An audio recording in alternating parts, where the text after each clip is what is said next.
Good morning everyone, कैसे हैं आप सब। आई होप अच्छे होंगे और मैं भी एकदम बढ़िया हूँ। तो स्वागत है आपका मेरे एक और मिनी व्लॉग में। आज है मेरा बर्थडे और मैंने अपना बर्थडे वाला दिन कैसे स्पेंड किया यही सब आपके साथ आज मैं शेयर करने वाली हूँ। अभी सुबह सुबह से ही मैं अपना व्लॉग स्टार्ट कर रही थी। अक्षय सोई हुई थी और उसके पास उसके पापा बैठे हुए थे, तो मैंने सोचा तब तक अपनी ज़रूरी जो काम है वो निपटा लेती हूँ, क्योंकि जब वो उठती है ना, कई बार रो जाती है, तो उसके आसपास कोई ना कोई होना चाहिए। मैंने सबसे पहले आकर झाड़ू लगाया, फिर मैं लगी पोछा लगाने। और पोछा आप देख रहे हो मैं ना हाथ से लगा रही हूँ। मैं मॉप का यूज़ नहीं करती हूँ, ये मेरा खुद का माइंड है कि ऐसे मेरे दिमाग में रहता है कि अच्छे से नहीं होता है साफ़। मेरे को ज़ोर से अच्छे से अपने हाथों से करना होता है, क्योंकि हमारा जो लिनोलियम है ना किचन का, वो आपने देखा ही होगा, पिंक कलर का है। तो फिर उसमें मेरे को डाउट रहता है कि कहीं निशान रह ना जाए, इसलिए मैं अपने ही हाथों से हमेशा पोछा लगाती हूँ। और फिर हमने किया ब्रेकफास्ट और बहुत सारे बर्तन इकट्ठे हो गए थे, जैसे कि आप देख ही पा रहे हो। फिर मैंने धोए बर्तन जो कि एक पराती में आ भी नहीं रहे थे। और यहाँ पे बनाई थी लिंगर की सब्जी। सुबह ही बना देते हैं हम, जैसे जैसे अक्षय के साथ हो पाता है काम निपटा के रख देते हैं। और फिर मैं लगी यहाँ पे गैस साफ करने, क्योंकि अभी ब्रेकफास्ट के लिए चपातियाँ वगैरह बनाई थी और अक्षय के लिए खाना बनाना होता है, बार बार दूध वगैरह गर्म करना है, तो गैस पे ना कुछ गिर जाता है। तो इसको भी दिन में पता नहीं कितनी बार ही साफ करना पड़ता है। फिर थोड़ी देर के बाद मैं आ गई थी बाहर, मैंने आग जलाई। अभी देखा तो कोयले पड़े हुए थे, क्योंकि अक्षय के लिए ना पानी गर्म करना होता है नहाने के लिए। तो फिर मैंने सोचा बाहर ही चपाती बना लेती हूँ। अभी मौसम भी अच्छा था। आजकल ना मौसम जल्दी ख़राब हो जाता है, कभी भी बारिश आ जाती है, क्योंकि मानसून स्टार्ट हो गई है, बारिश आती रहती है। तो अभी मौसम अच्छा था, मैंने सोचा बाहर खुले में अच्छे से बना लेती हूँ खाना। और मौसम की बात की तो थोड़ी देर के बाद ही मौसम ने ना ऐसे रुख बदल दिया कि कभी भी बारिश आ जाएगी। अभी तक बारिश तो नहीं आई थी। तो अभी टाइम हुए होंगे 11:30 पौने 12 के करीब। लंच करने के लिए टाइम था और अमित भी अभी घर पे नहीं थे, तो हम कर रहे थे उनका वेट कि वो कब आएंगे। तब तक मैं चली गई थी नीचे रोड पे।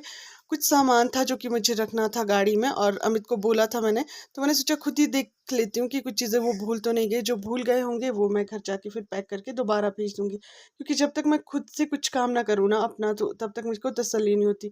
और फिर मैं आई, एक घड़ी अक्षय के साथ यहाँ मस्ती करने लग गई। उसके बाद भी अमित नहीं पहुँचे थे, तो मैंने सोचा चलो कपड़े धो लेती हूँ। अभी अक्षी अपनी दादी के साथ खेल रही थी, तो मैं चली गई वॉशरूम कपड़े धोने, क्योंकि कपड़े झाड़ू पोछा बर्तन ये तो हमारी डेली की ड्यूटी होती है, जिसके लिए कि हमको सोचना नहीं पड़ता, बस डायरेक्ट करने पड़ते हैं ये काम। और फिर अमित का फ़ोन भी आ गया था। मैं कपड़े धो ही रही थी, थोड़े से रहे थे मेरे कि आजा नीचे केल्टा लेके। मैं पहुंच गया हूँ और ये लेकर आए थे मेरे लिए कुछ खाने की चीज़ें। किल्टे में ना सामान अच्छे से चला जाता है, नहीं तो एक एक पैकेट उठा के जाना पड़ता है। और हमारे घर से थोड़ा सा रास्ता ख़राब है, ऊपर को जाने के लिए 2-4 मिनट ही लगते हैं, तो हम ऐसे किल्टे में ले जाते हैं। फिर मैं आई ऊपर, हमने लंच किया और फिर मैंने डाले छोले भिगोने के लिए, क्योंकि हमारे घर पे ना जब भी किसी का बर्थडे होता है तो हम छोले पूरी और हलवा हमेशा ही बनाते हैं।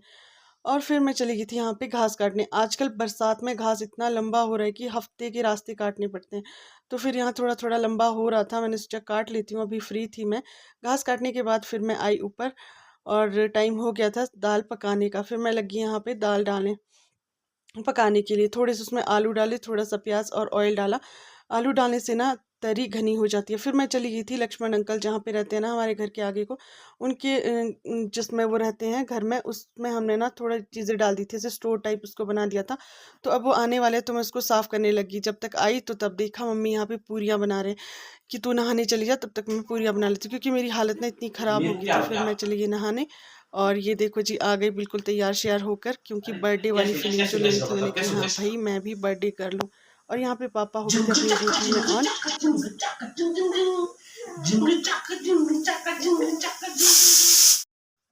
जब भी मैं बिज़ी होती हूँ या अक्षी को नहलाने का टाइम हो जाता है और तब तक मैं फ्री नहीं होती, अमित हमेशा ही उसको नहला लेते हैं और फिर मेरे को थोड़ी सी हेल्प मिल जाती है। तब तक इन्होंने इसको भी नहलाया धुलाया, इसके कपड़े वगैरह चेंज कर दिए थे। फिर मैं यहाँ पे हलवा रह गया था बनाने के लिए, क्योंकि छोले पूरी बन गए थे। फिर मैं लगी हलवा बनाने, जो कि मैं बना रही थी घी में। और फिर अमित यहाँ पे मेरे साथ कुछ एक बातें कर रहे थे हलवा बनाने के बाद। अभी मम्मी नहा कर नहीं आए थे, तो अमित लगे यहाँ पे मेरे कैंडल्स वगैरह लगाने, हैप्पी बर्थडे लगाने। हम उनका वेट कर रहे थे कि कब वो आएंगे, फिर हम केक कट करेंगे। फिर बस थोड़ी सी हमने मस्ती की, उतनी देर में आ गए थे। और फिर मेरे को लगा रहे थे बर्थडे वाली टोपी की, तू फील तो ले ले कि बर्थडे कर ले तू भाई। मैंने कहा क्या ही फील लेना, ये मैंने अक्षय के लिए टोपी लाई थी जब अमित का बर्थडे था, फिर मेरे को लगा दी।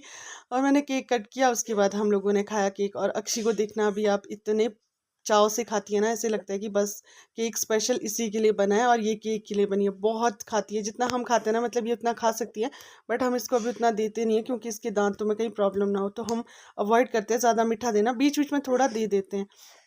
फिर मैंने निकाला डिनर, क्योंकि अब टाइम हो गया था 9 सवा 9 बजे के करीब। अब क्योंकि अक्षी को भी सुलाना होता है, जब हम इसको सुलाने लेके जाते हैं ना उसके बाद भी ये 1 डेढ़ कभी कभी तो 2 घंटे तक नहीं सोती है, खेलती रहती है। फिर हम दोनों सास बहू लगे थे बातें करने और इसके साथ खेलने कि चलो सोएगी सोएगी, बट इसके हाल देखना आप।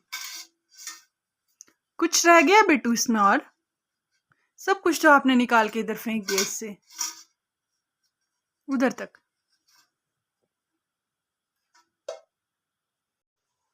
अभी इसके दादी भी सोने चले गए थे, क्योंकि उनको भी नींद आ रही थी। पूरे दिन भर ना थक जाते हैं हम लोग, लेकिन अक्षी जब तक नहीं सोती तब तक मेरे को तो वेट करना ही पड़ता है। ये शायद अभी 11 सवा 11 हो गए थे जब तक ये सोई नहीं थी। अमित भी साइड में फ़ोन चला रहे थे, तो बस मेरे को वेट करना था कि जब ये सोएगी तब मैं सो पाऊंगी। अब ये अच्छे से खेल रही है, आपको दिख ही रही होगी।